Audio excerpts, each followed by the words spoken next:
Om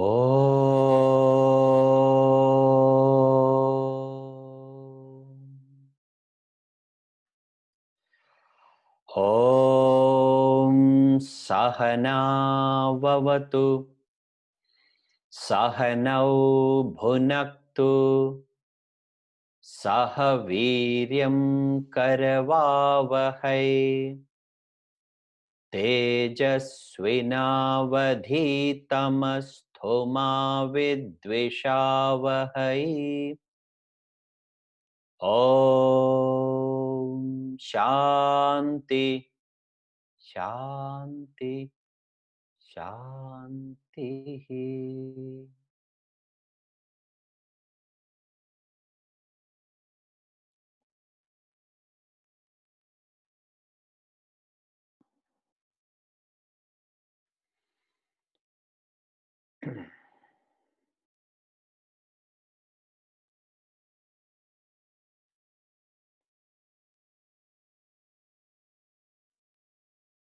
On this auspicious day,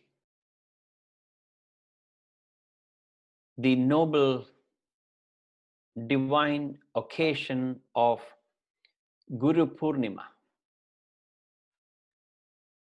we pay our obeisance, homage to the most ancient tradition, lineage called Guru Sishya Parampara.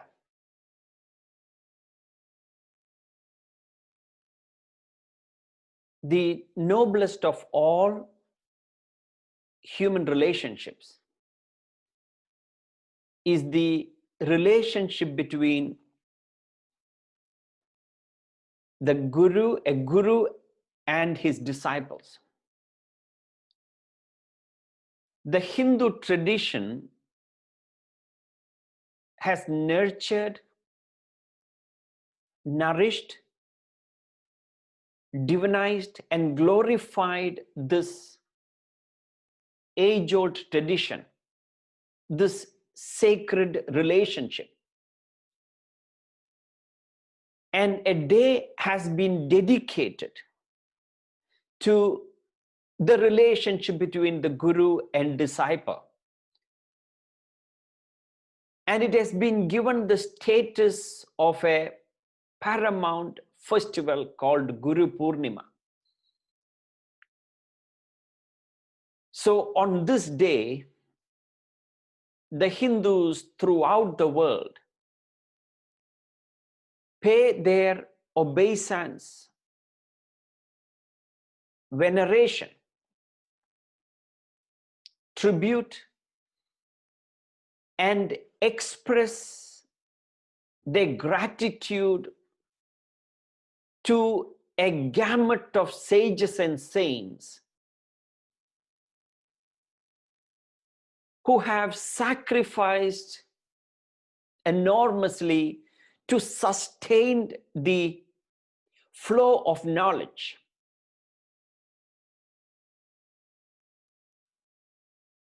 And that lineage or tradition is called Guru Sishya Parampara. That is the preceptor-disciple lineage. When we talk about our expression of gratitude or paying our obeisance to this lineage, it is not just one guru. It is the principle, or it is that guruhood that we are celebrating.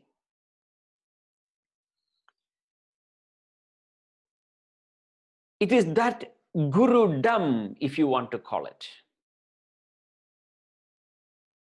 Of course, we express our veneration to our immediate guru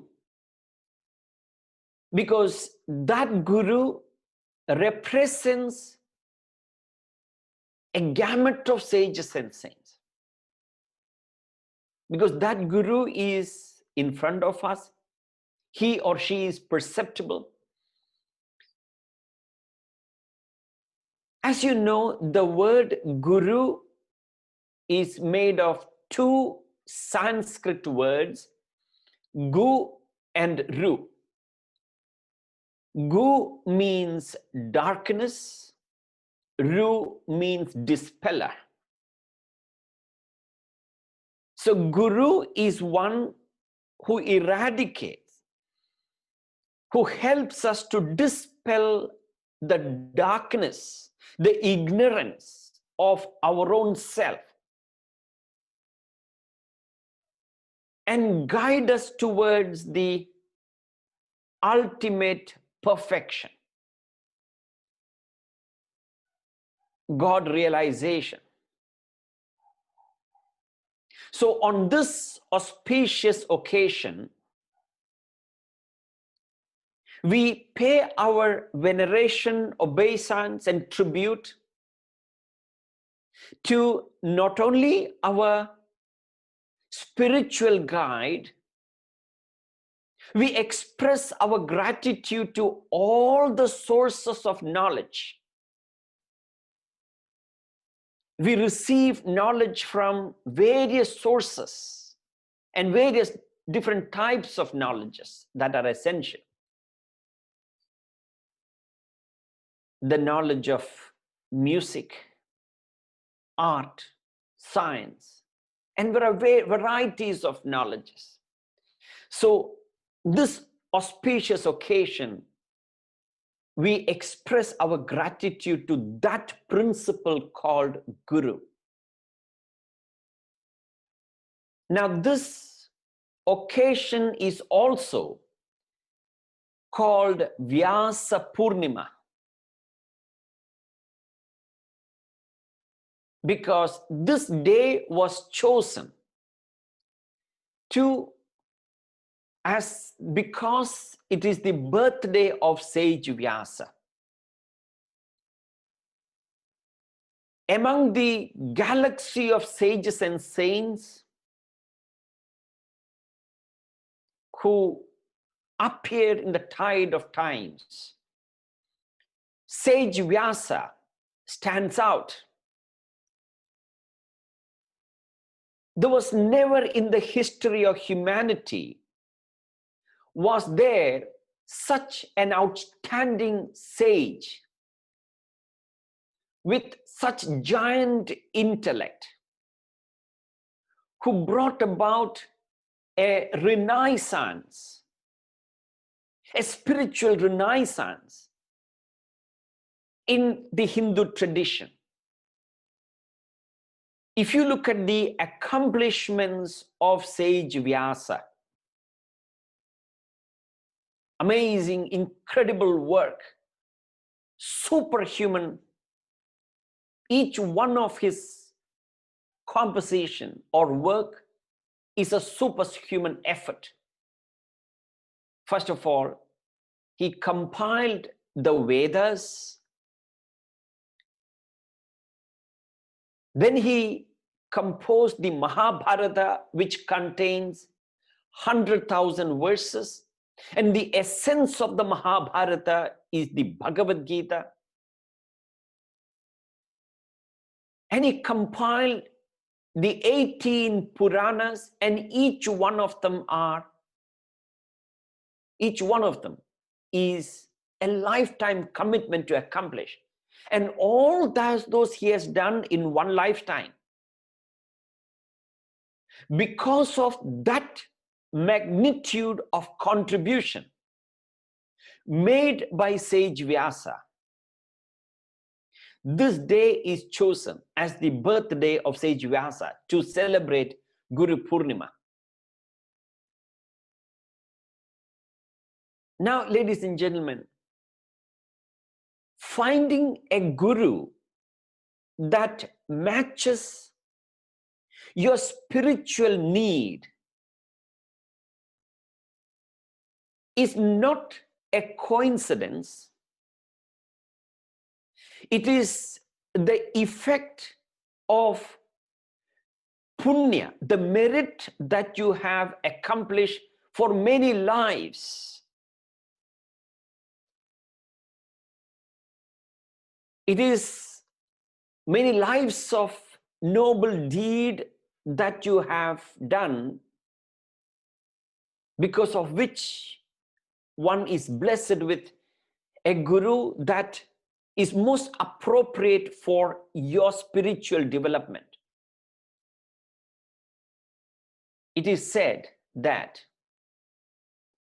by the grace of God, you find a right guru, and by the grace of that guru, you are able to find God. So this relationship between guru and God is mutual. Now, when we celebrate Guru Purnima, as I said, we also pay our obeisance to many teachers, because both are necessary, teacher and guru. Now, what is the difference between a teacher and a guru? And devotion to both of them are essential. A teacher explains the world and its nature to you, and a guru explains your nature to yourself. So we need to know about the world, and you need to know about yourself. A teacher prepares you for the outer journey, while a guru prepares you for your inner journey. You can find a teacher relatively easily, but a guru has to find you and accept you. You cannot advertise and find a guru. The guru has to accept you.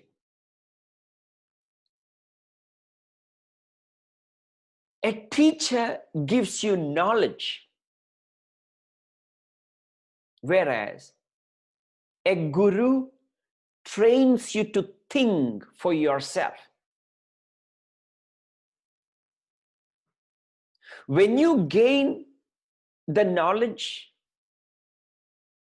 when the teacher gives you the knowledge and prepare you and make you a man or a woman with the knowledge, you celebrate.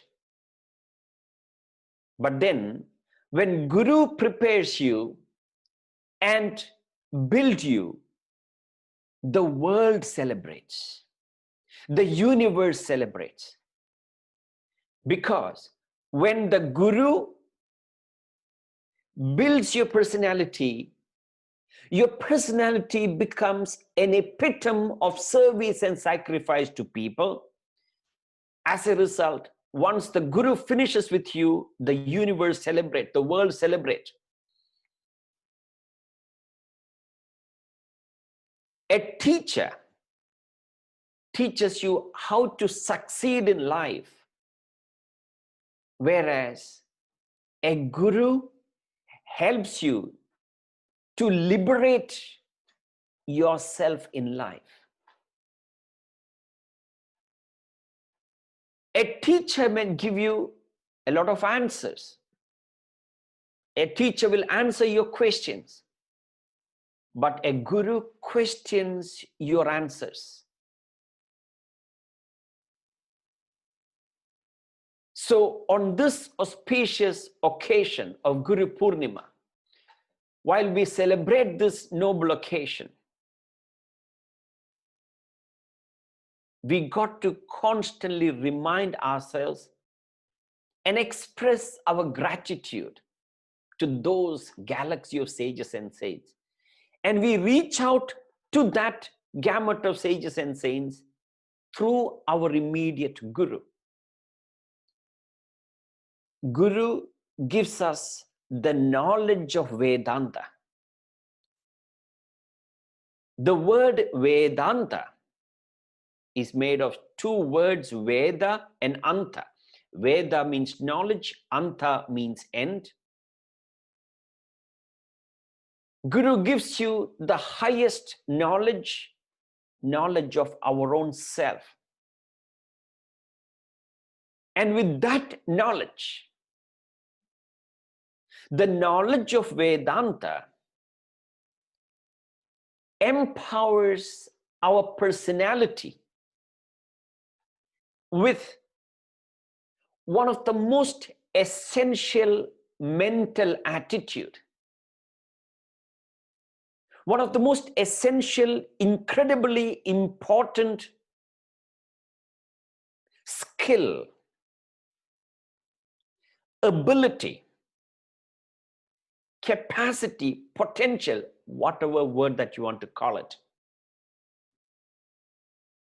And that ability is called in Sanskrit Vairagya, or loosely translated, it is detachment.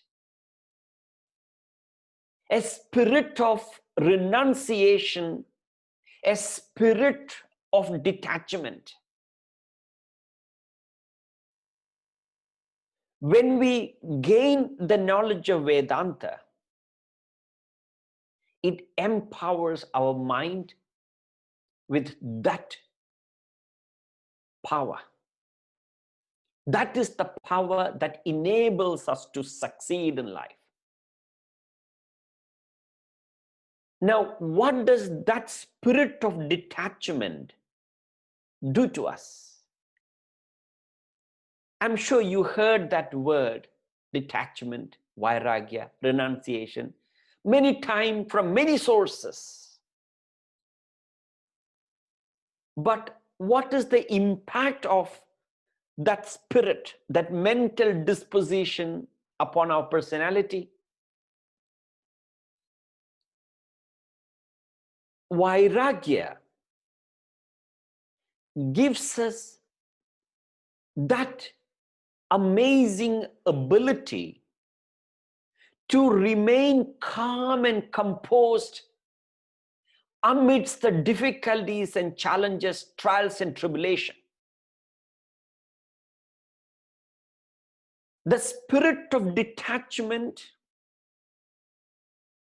empowers us to be able to remain peaceful and calm when there are problems and challenges outside.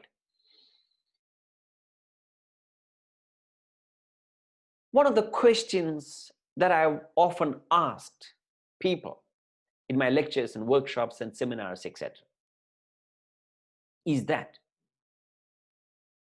can you maintain the dynamism of a billionaire at the same time maintain the serenity of a saint?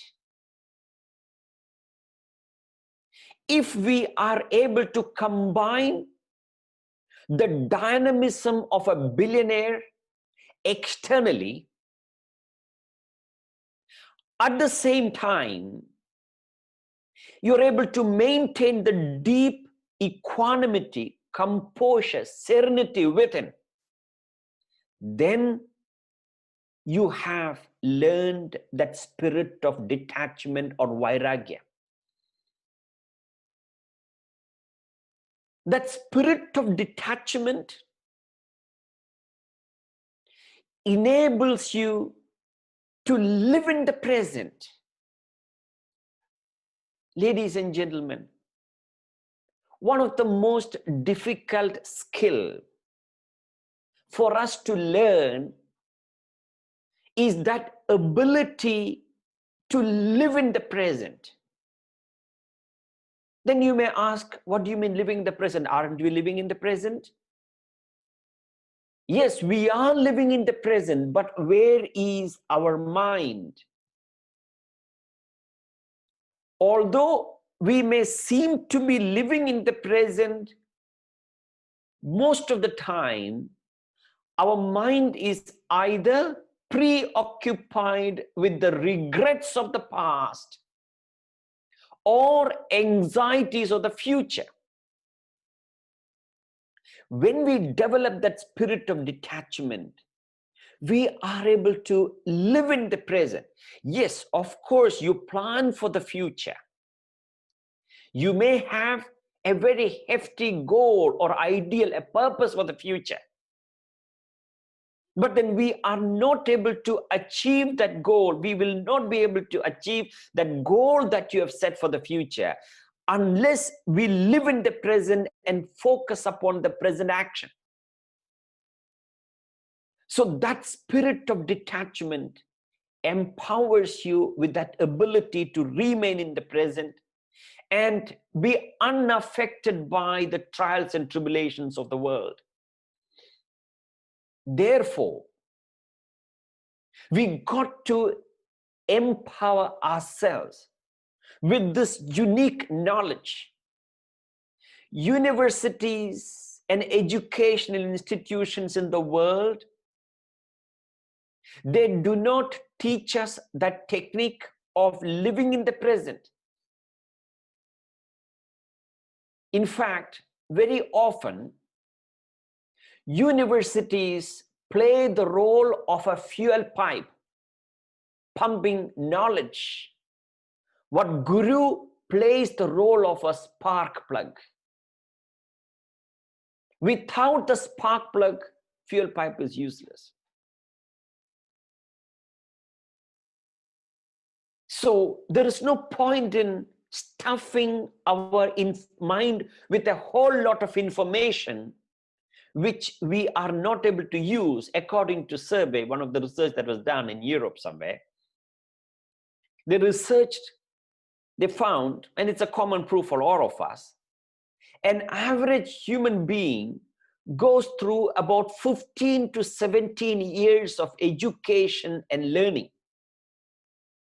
They wreck their brain through a whole lot of theories and laws and principles pertaining to the world outside. That's what the teachers provide. Whereas Guru makes them think. So, having received a lot of information, having gone through the 15 or 17 years of learning, what percentage of those knowledge and information are we able to use in our day-to-day life? And they found very minuscule, insignificant, less than 2%.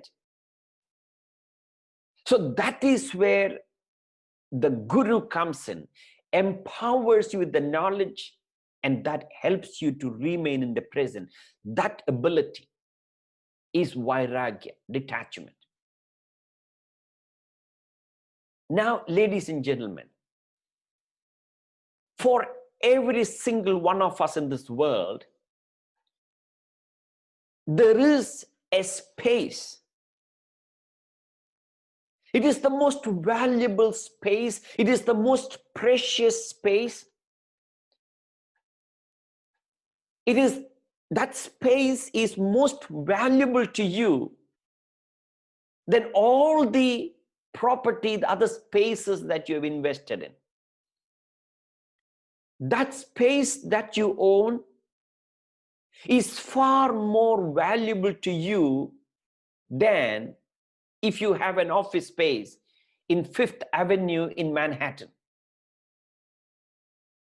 The space that I'm talking about is far more crucial and important to you than if you have a house in Kensington Palace Street in London. If this space that I'm talking about is more valuable to you than if you have a plush office space in Colaba in Mumbai.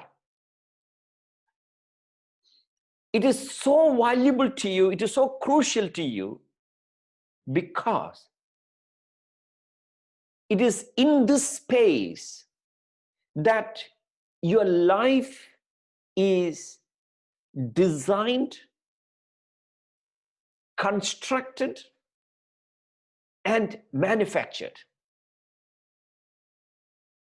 And where is that space?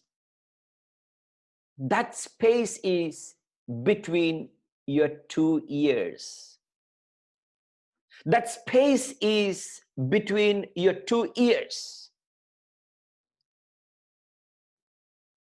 It is your mental space. It is the realm of the mind. Now, ladies and gentlemen, one of the questions that you need to ask yourself is that, who is the master of that space? You got to think very carefully. You are heir to that space, your mental space. Who is the master of that mental space? What is playing in that mental space? Is it reason playing or emotions playing? Is it the virtues playing in that space or vices?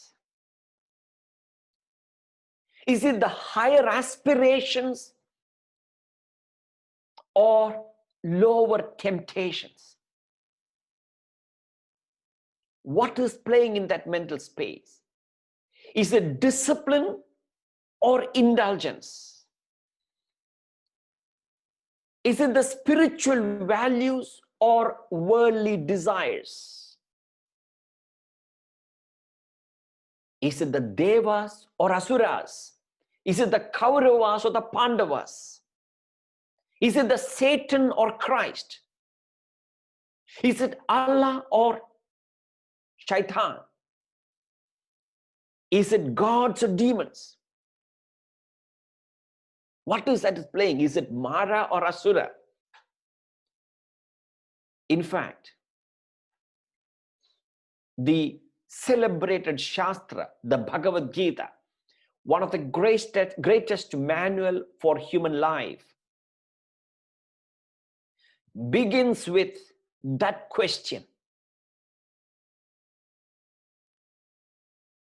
The first verse of the Bhagavad-Gita, Dharma kshetre kurukshetre samaveda yuyutsavada. In that mental space, is it dharma playing or conflict? Is the Pandavas or the Kauravas? Who's playing? That will determine your happiness, your success, your prosperity, everything. Ladies and gentlemen, you got to understand this very carefully. Are you the master of that mental space? Mostly not. The tragedy is that very often we allow every Tom, Dick, and Harry to live in that most valuable, precious space, that too rent-free. What am I saying? When you are entertaining hatred, what are you doing? You are allowing that person that you are disliking or hating to play in your precious mental space. Remember, it is that space your life is designed and manufactured. Whatever thoughts are playing in that space will determine what your life will be in the future. If you look at a typical life of a businessman or anybody for that matter, by the time he or she reaches the office, there is about half a dozen people playing in his mind. First of all, He wakes up early, wakes up late rather, and the children are not up, and everybody is rushing. He gets angry with his wife, or the wife gets angry with the husband, and they leave home late. And he's carried his wife. Let's use the word, use the example of a husband here. He carried his wife in his mind, in that mental space, because he's upset with her. And then as he's driving to his workplace, another road user cut the lane, comes in front of him, and he gets upset, he gets angry. He's infuriated towards that road user. And sometimes you find obnoxious signs coming out of his hands, expressing his anger. In fact, he finds not enough fingers to express how angry he is. He carries the driver in his mental space. And he reaches the office, and the security guard did not open the gate on time. He was busy with something else. The security took 10 seconds more. In that anxious moment or irritable moment, 10 seconds appears to be longer. And he screamed at the security guard. And he walks into the office. The receptionist did not greet him properly. He got upset with the receptionist. And then with the secretary, by the time he reaches the office, there is half a dozen people playing in his mind. Now, this is the scenario for most people, whether you go to the office or don't go to the office. Very often, we allow so many other people to play in our mental space. Dharma Kshetra has become Kurukshetra. The field of virtue, dharma, righteousness, has become the field of conflict, anger, hatred, jealousy. That is what Bhagavad-Gita is trying to convey when Bhagavad-Gita begins with Dharma Kshetre, Kurukshetre, Samaveda, Yutsavada. As you know, the word dharma is a very significant word in the Hindu tradition. The word dharma has got many meanings. Dharma means duty, dharma means righteousness, dharma also means basic nature. So, when Krishna says dharma kshetre, what is the nature of the thoughts that are playing in that mental space? Remember, your life is an expression of your inner self. Your external life is a manifestation of the thoughts that is happening. You cannot expect a positive life if you are constantly entertaining negative thoughts. Remember, the law is that you cannot change the fruit without changing the root. Now, what is the fruit and what is the root? Our life, our prosperity, success, happiness, our relationship with our spouse, children, other family members, our relationship with our colleagues, everything that happens outside is the fruit. And what is the root? The root of that is our own thoughts.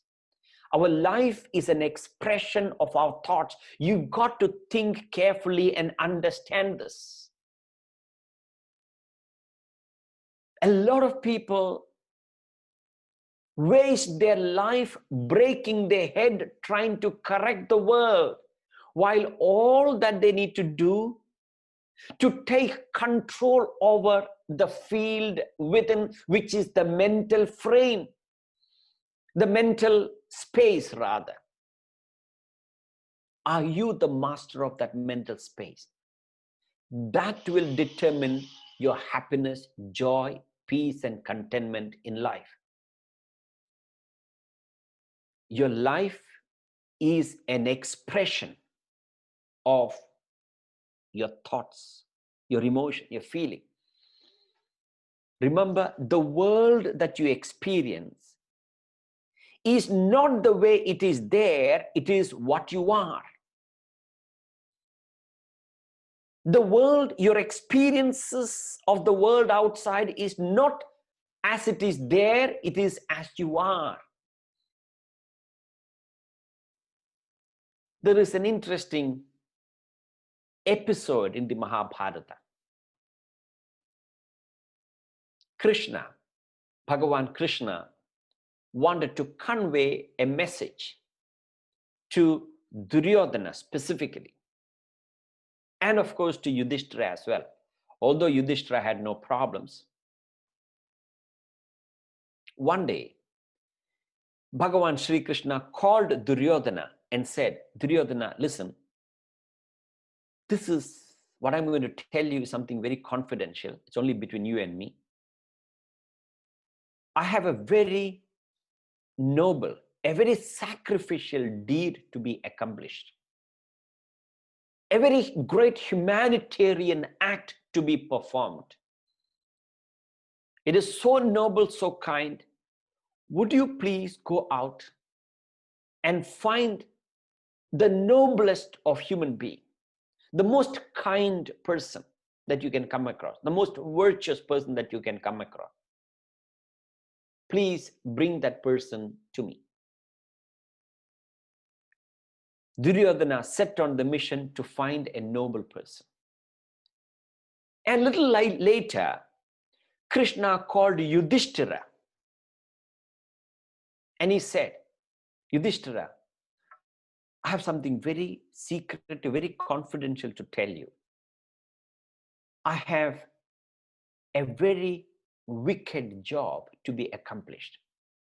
Something terrible, something obnoxious. And I wish you could help me. Would you go out and find the most notorious criminal, the most vicious person, and please find him and bring him to me? Both Duryodhana and Yudhisthira, both of them set out on the mission. Duryodhana to find a noble person, and Yudhisthira to find an ignoble person, a vicious person, a selfish, egocentric person. Both of them searched. They were given 1 week's time. And after a week, Duryodhana came to Krishna. And he said, oh Krishna, I am terribly, terribly sorry. After so many years of our association, you asked me for one favor. That is to find a good human being, a noble person. I'm terribly sorry. I can't find one good person in this world. To whom is he telling? To Krishna himself, the noblest of avatar. He couldn't find one good person. And Duryodhana went away. And a little later came Yudhisthira. Yudhisthira came to Krishna and he said, oh Bhagavan, I'm terribly sorry. You asked me for one favor. I searched and searched and searched all over. I could not find one bad person. I'm terribly sorry.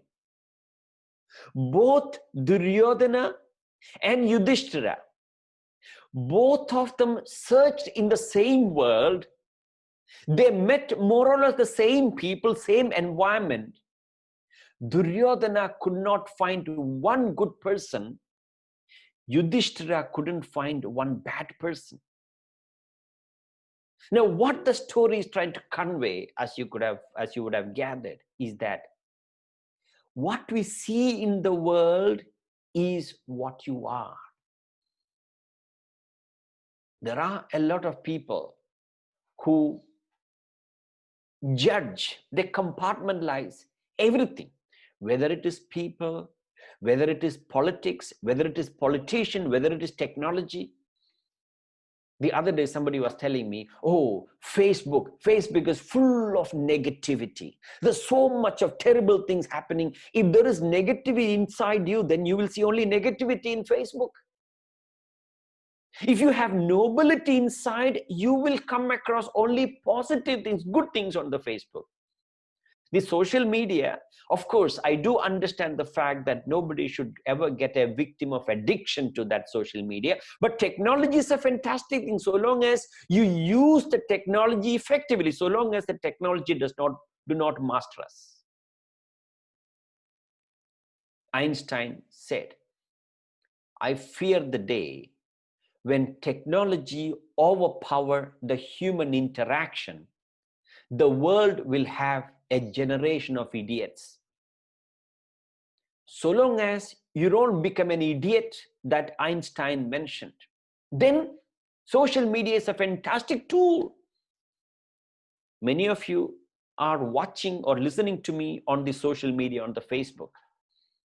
There are so many other valuable information, positive things that you can find on the Facebook. So if you are only seeing negativity, you need to think, because the law is that you cannot change the fruit without changing the root. The world is a projection of your own mind. So now, how do we create a positive world outside? We got to take responsibility of our inner world. Remember, the law is that you cannot choose a future on its own. Yes, you can set a goal, you can set an ideal, a purpose to reach. You cannot choose your future. But what you can do is, you can choose your daily habits.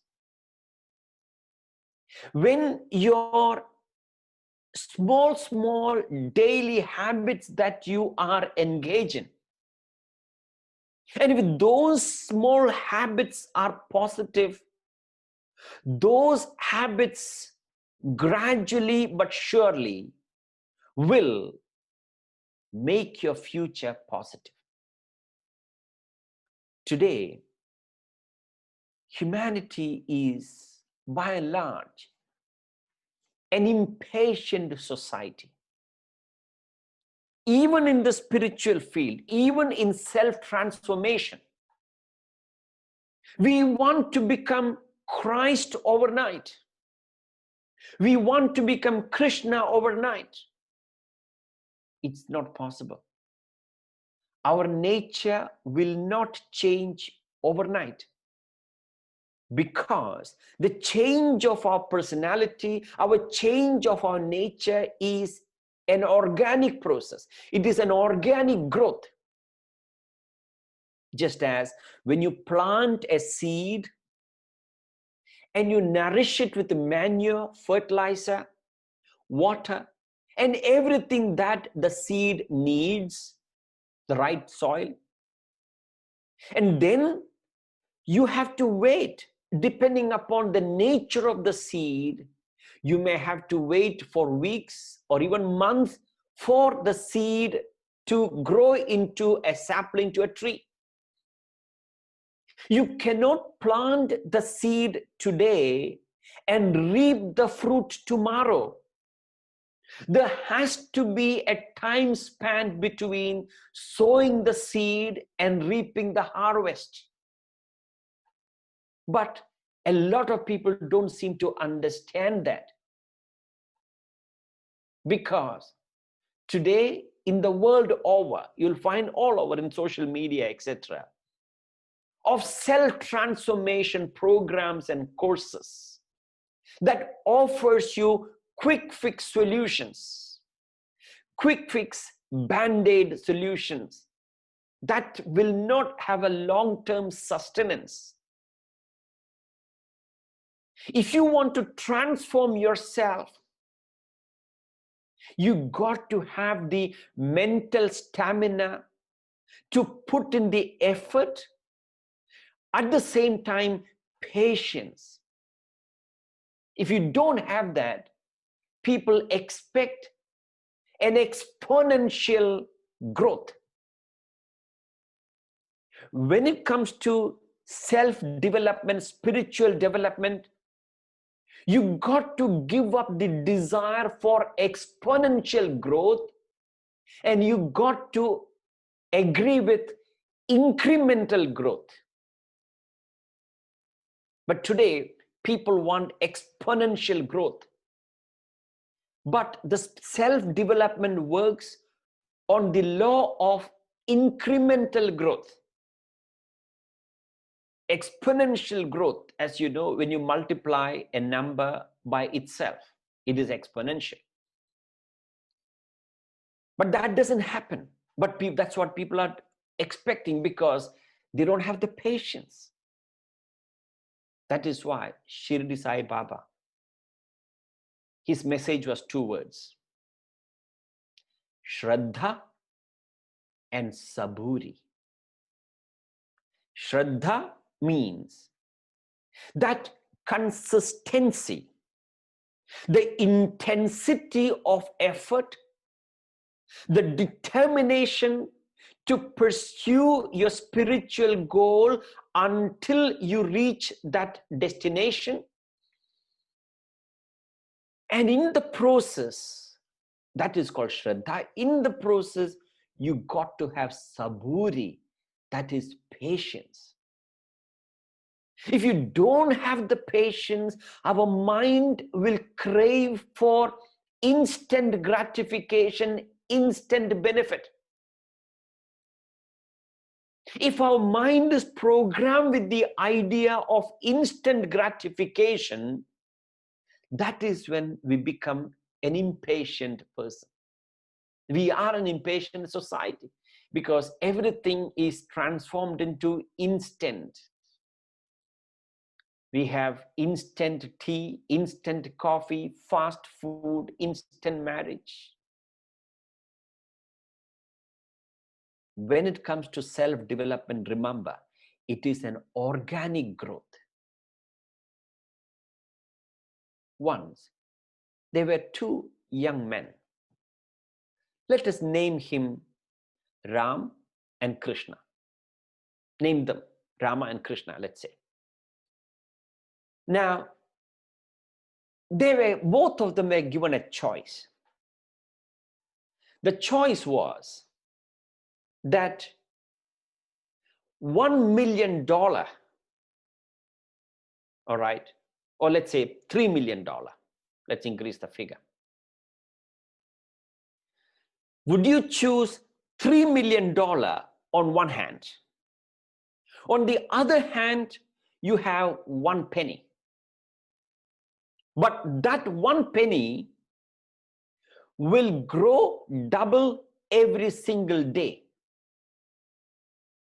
$3 million at once and 1 penny that will double every single day. And Krishna was very impatient. He said, I want a $3 million. What's the use of 1 penny? Even if it grows double every day. He didn't have the patience.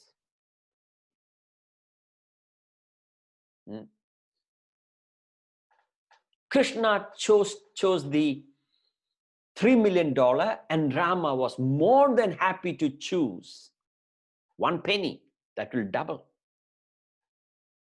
And Krishna ridiculed Rama for his stupid, ridiculous choice.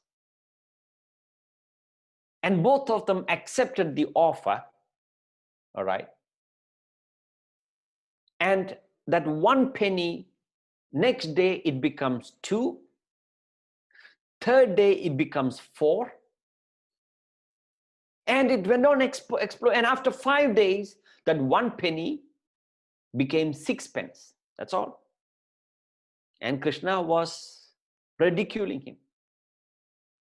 But he was very calm and composed. He was very patient. All right. And 10 days later, that 1 penny became $5. It's about $5.12 or something, if you do the math. That is after 10 days. All right. And after 20 days, the same 1 pence became $5,243. That is after 20 days. Even after 20, even if it is $5,000, compare that to $3 million to $3 million to $5,000. It's insignificant. But Ram was patient. After 20 days, the same 1 pence became what? Such an incredible figure. It became about, after 20 days, it became about $5,243. 29 days, it grew into $2.9 million. 29 days. 30th day, it became $5.4 million. And 31st day, that 1 pence became $10.7 million. This is called the law of exponential growth. Very similar principle applies in our personal development as well.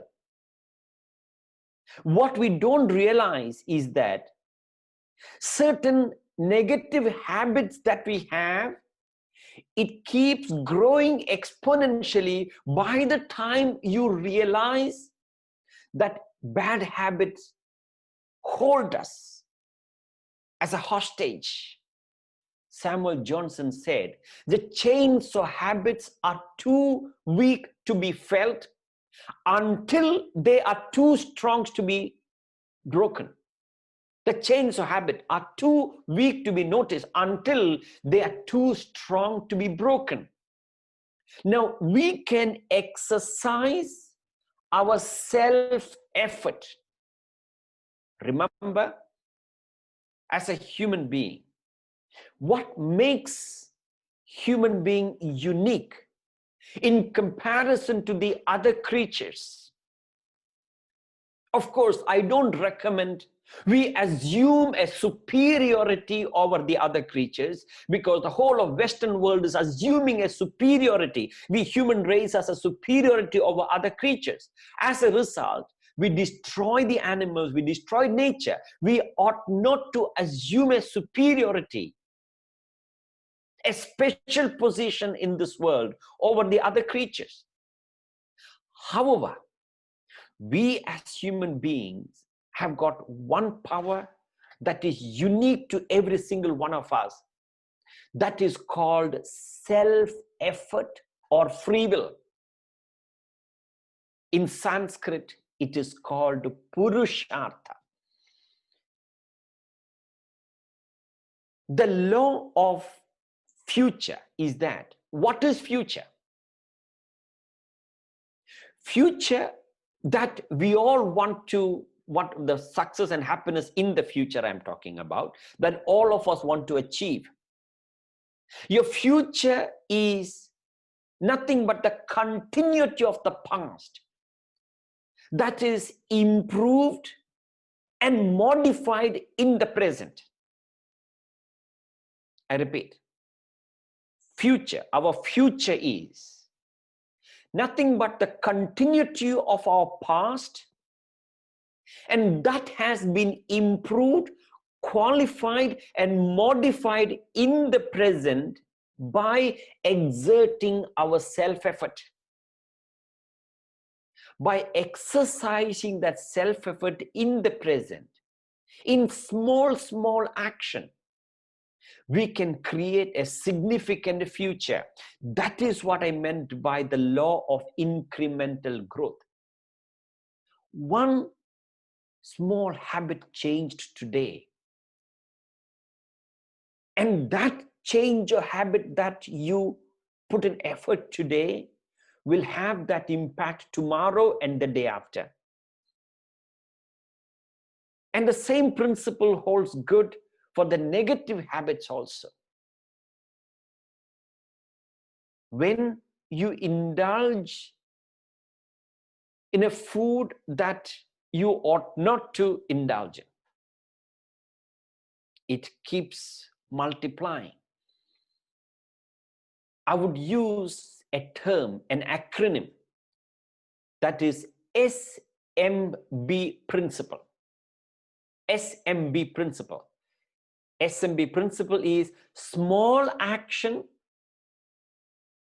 S, all right? Many times, big difference. Small action that we, positive actions I'm talking about. Many times we keep repeating it every day, and it makes a big difference in our life in the future. And in order to accomplish that, we have our ability called free will, which animals are denied. That is what makes human being the masterpiece of creation. Small actions, many times, every day, makes a big difference. So if we are able to adhere to the advice of the sages and saints of the past, and we wake up early, we sleep early, and having woken up early, one of the very important practice that we got to engage in is study of our Shastras. Study of the Shastras. Why? Because the Shastras are the instruction manual for our life and living. Just as when you buy an electrical or electronic gadget, it has to come with an instruction manual. But very often, how many of us have the patience to read through the instruction manual? Most people don't. You may wonder why. The answer is obvious: no time. Everybody suffers from no time syndrome. Find one person who do not suffer from that. When we say no time, when we say I am busy, there is no such thing as no time. When you say there's no time, it means it is not your priority. When you say I am busy, it only means it is not your priority.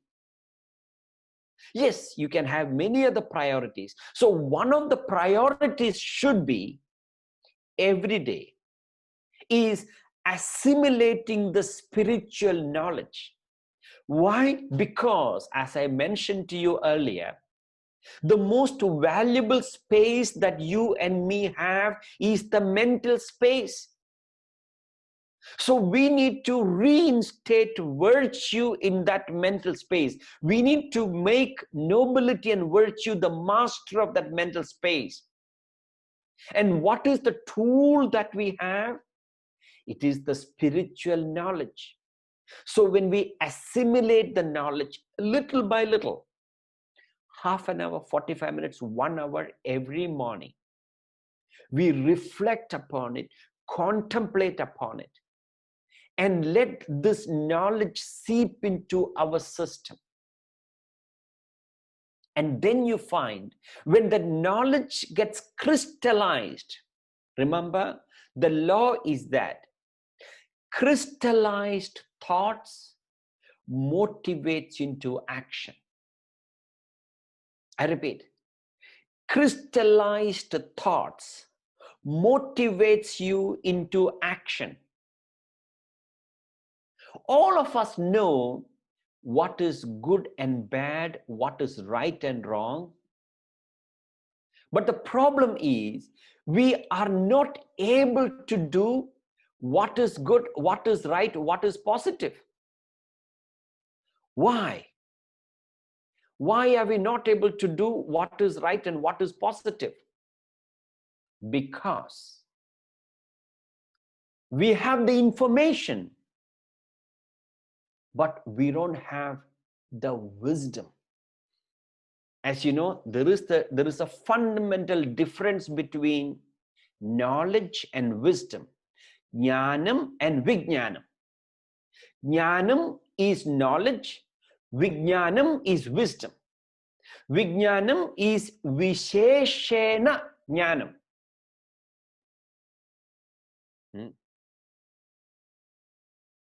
Visheshena, specialized knowledge, is wisdom. I'll explain the difference. So the problem is, none of us lack knowledge. There's always a gap between knowledge and wisdom. There's always a gap between what you know and what you're doing.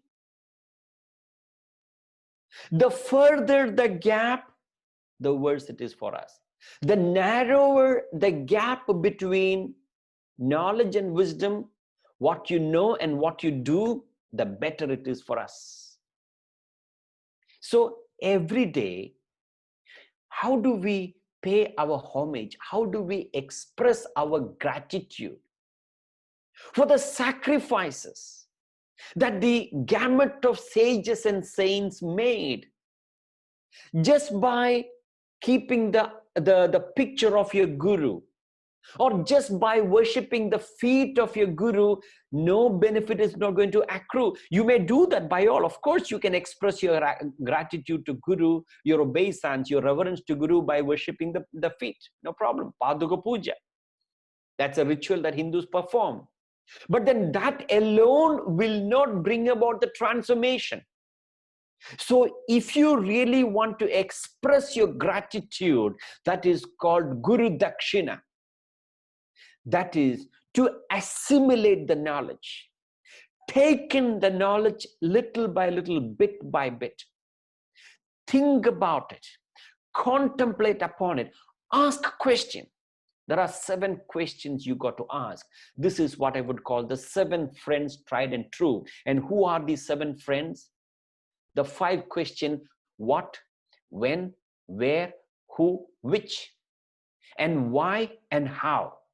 So when you apply your thinking ability, what happens is, the law of self-transformation is that what you accept emotionally remains just as information, whereas what you accept rationally transforms your personality.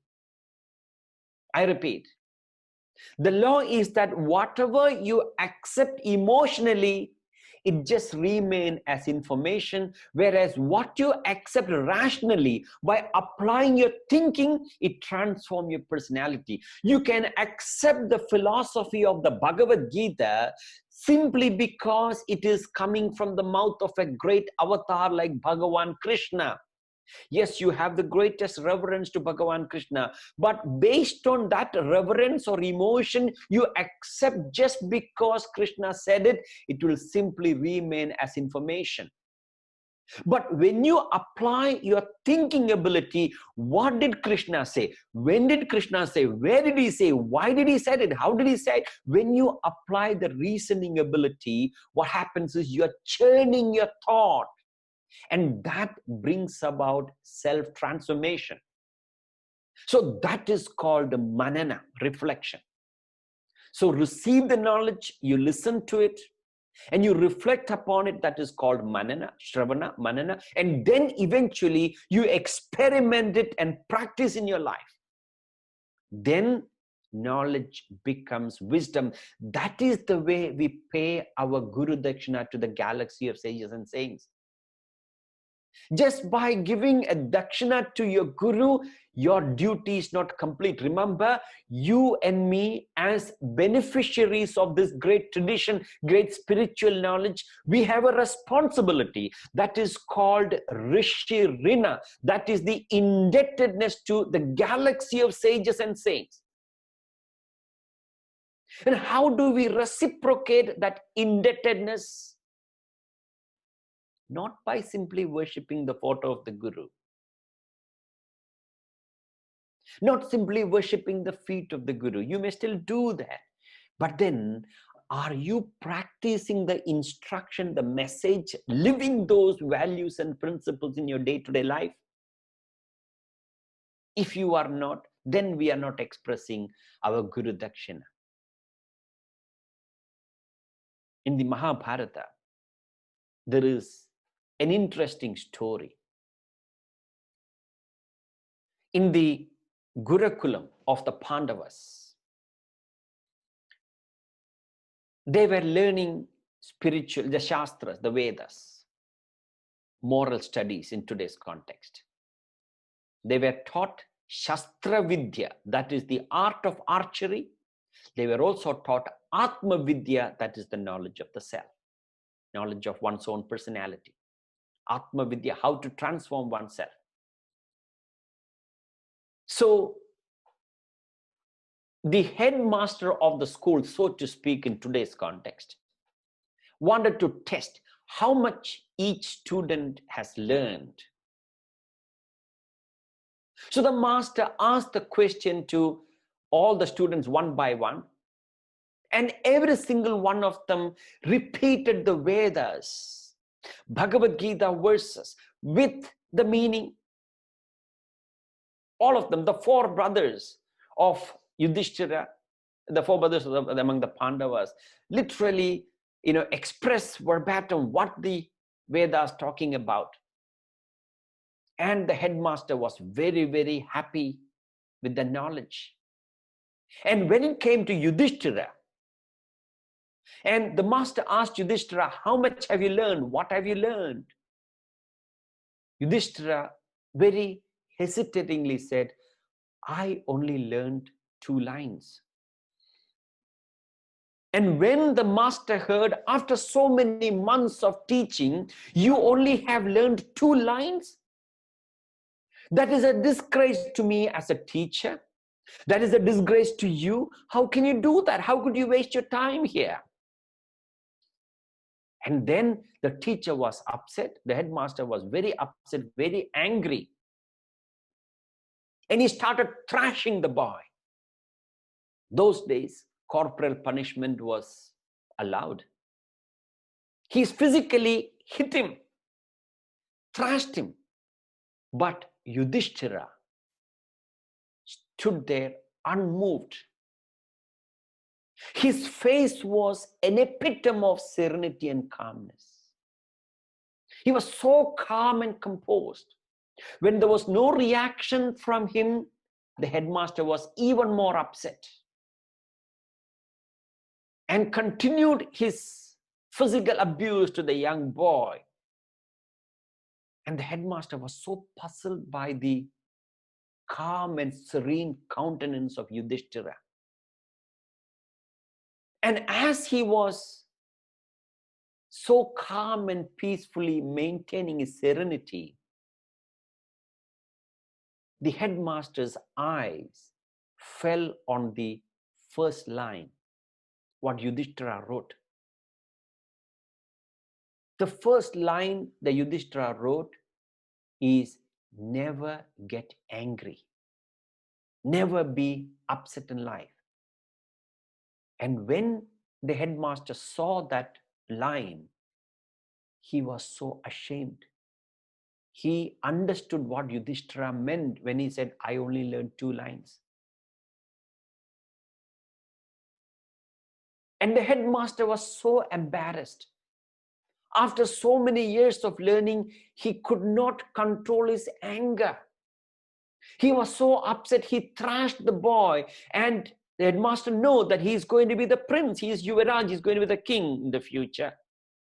He could command and punish me, but he was so calm and composed. And the headmaster was so embarrassed. And he went and embraced Yudhisthira and profusely apologized that I really, really understand what you meant when you said, I only learned 2 sentences. And then Yudhisthira confessed. He said, no, master, I did get angry. I did feel a little sense of upset inside me, slightly. I did. Yudhisthira could have hidden that fact and lied to him that I never got angry. But he confessed to the master that I did get angry a little bit inside, but I controlled it. And then When he said that, the master's eyes fell on the second line. And what is the second line? The second line says, never speak a lie. And by confessing, he's lived the second principle, never speak a lie. That, in a nutshell, ladies and gentlemen, is how we live these knowledge of the scriptures. Now, what we need to understand is, it is not the length of study that matters. One can learn mechanically volumes and volumes of shastras, the scriptures, the verses, etc. But that makes no difference unless we convert that information into wisdom. That information should bring about a transformation of our personality. If the proficiency of knowledge has to bring efficiency in action, between proficiency and efficiency, there is one process that is called manana, reflection, without which no self-transformation is possible. So therefore, what am I saying? The law of exponential growth, so the law of the, what do you call this? The law of incremental growth. The law of incremental growth suggests that little bit of action every day, repeated for a long period of time, it brings about a huge transformation, for which little by little reflect upon it. The law is that whatever you plant in your subconscious mind, whatever you plant in your causal body, you and me as human beings, we have three bodies. So far, you thought you only have one body, and suddenly somebody is coming and telling you, you have three bodies. One body itself, you find it so difficult to manage. And it's so expensive to, to take care of the body, because you got to spend money on personal care products, etc. And now suddenly somebody is coming and telling you, you have three bodies. The three bodies are the causal body, which is called Karana Sharira, which causes our life. Then you have the subtle body, and then you have the gross body, which is the physical body. The causal body is like the hard drive of a computer. And the subtle body is like the operating system in the computer. And the knowledge of Vedanta is the software that you upload on the computer. So, the law is that whatever you plant in your subconscious mind, in your causal body,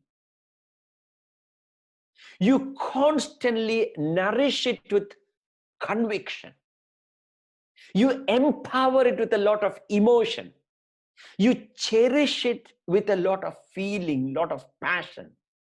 And one day it becomes a reality. I repeat, whatever thoughts you plant in your causal body, which is our hard drive, so to speak, and you constantly nourish it, cherish it, encourage it, empower it every day, and one day it has to become reality. So when we are investing time every day, little by little, by changing one behavior, one habit here, incrementally you are bringing a transformation in the future. So I will leave you with 5 daily practices for you to practice. First of all, in order to change your nature so that you have a brighter future, You got to bring about a change in your daily habits. First of all, we got to learn how to sleep.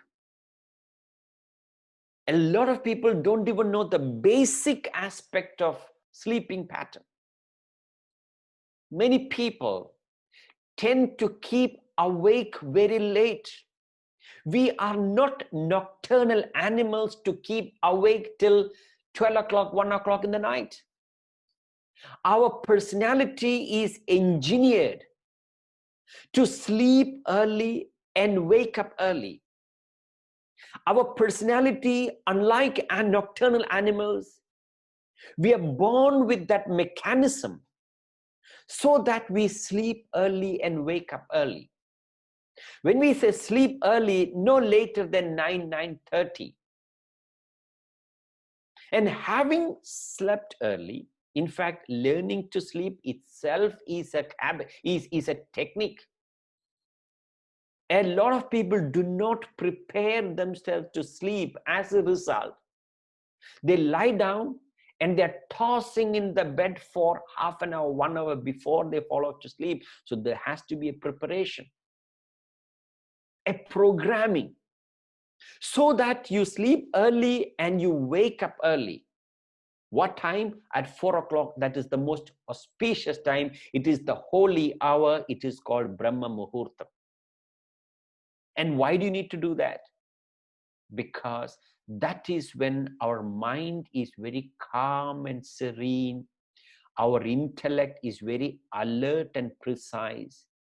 And your personality is like a sponge. You can absorb the knowledge and wisdom. So having woken up early, you got to engage yourself in 5 daily practices. They are, number 1, hydration. Our body needs water. When we sleep for about 6 or 7 hours, we lose about 3 to 3.5 cups of water. Because when we breathe, we get dehydrated. We sweat. Even in winter, we sweat. We lose water. And for our brain to function optimally, you got to hydrate. Drink about 2 to 3 cups or 3 to 3.5 cups of lukewarm water. Not cold water, not ice water, not tap water. Lukewarm water. You may want to flavor it with a piece of ginger or tulsi leaf or whatever it is. Hydrate the body. It is essential for your brain to function effectively the rest of the day. The second practice is oxygenation. Our entire pranas and nervous system needs a lot of oxygen. So you practice about 10 minutes of deep breathing. That is oxygenation. Number 3, inspiration. That is, invest about 45 minutes to 1 hour every day in study of spiritual literatures like the Bhagavad-Gita, Upanishads, or any other motivational literatures. When you read those spiritual literatures in the morning, it is much easier for you to change your personality to read those in the morning. But many people have a tendency to read those literatures just before bed. You're wasting your time. Doesn't help you. Because absorption ability is least in the night time, whereas it's maximum in the morning hours. Hydration, oxygenation, inspiration. And the fourth practice is affirmation. The highest affirmation the sages and sages explain to us is Aham Brahmasmi, I am God. The highest devotion that you can express is when you believe that God is the core of our personality. God is the essence of myself. God is not stuck in the temple or a church or a mosque. God is not stuck in the heaven catching cold there. That affirmation. And there can be many other positive affirmations you can practice. I am intelligent. I am grateful to God, grateful to the nature, grateful to my parents, grateful to so many resources. I am grateful, I am intelligent, I am powerful, I am happy. Why affirmation is important? Because As I mentioned earlier, our causal body, Karana Sharira, has to be reprogrammed. And the first person singular pronoun I is the password that we use to get access into our causal body. The most important word that every single one of us that we use every day is the first person singular pronoun I. The word I can be used negatively, egoistically, or it can be used positively. But most people use the word I based on an egocentricity. As a result, it doesn't really bring about a self-transformation. You can use positively. The word I is used to get access into your causal body. So whenever you use the word I, whatever thoughts, emotions, and feelings that precedes the word I goes and straight away embedded in your causal body. So when you say, I am grateful, I am intelligent, I am happy, I am brilliant, you are making certain self-affirmation. Whereas most people, without any effort, you say, I am poor, I am bad, I'm not intelligent. You don't need any effort. Affirmation. And the fifth practice is meditation. In the early hours of the morning, you don't need to do hours of meditation, just about 5 to 10 minutes of absorbing the silence within.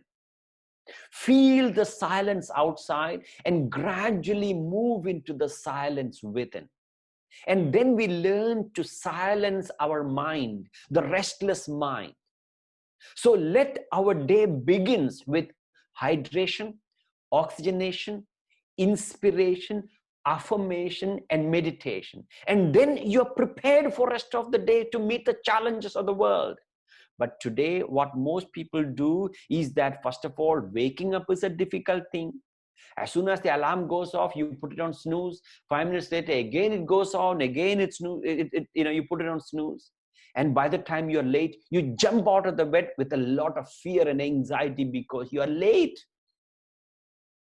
And then it's all busyness, busy. You rush through your brushing the teeth, rush through your bathing, rush through your breakfast. And then, of course, you rush through the traffic and you reach the office. You reach the office just on time. That doesn't work. And you wonder, why do we go through so much of stress and anxiety? Therefore, ladies and gentlemen, give importance, value to our Shastras. These time-tested principles that I'm enshrined in the Bhagavad-Gita, Upanishads, Vedas. Today, because we claim ourselves that we are an intelligent society, we tend to overlook the importance of the Shastras. That is far from intelligence. Today's intelligence is simply information. That will not bring about the transformation. So let our life be governed by the deep, time-tested laws and principles of the Shastras enshrined in the scriptures. And I, on behalf of the Life Mastery Foundation, I express my gratitude to all of you to have joined, and may that Paramatma bless every one of us to pursue the spiritual path.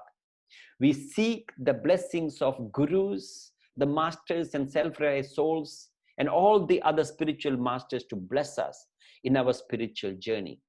I conclude with the Shanti part before I hand over to Priya.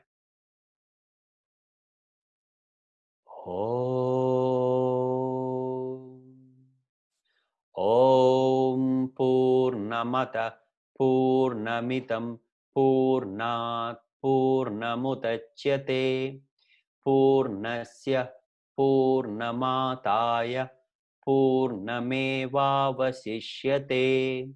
Om Shanti Shanti Shanti.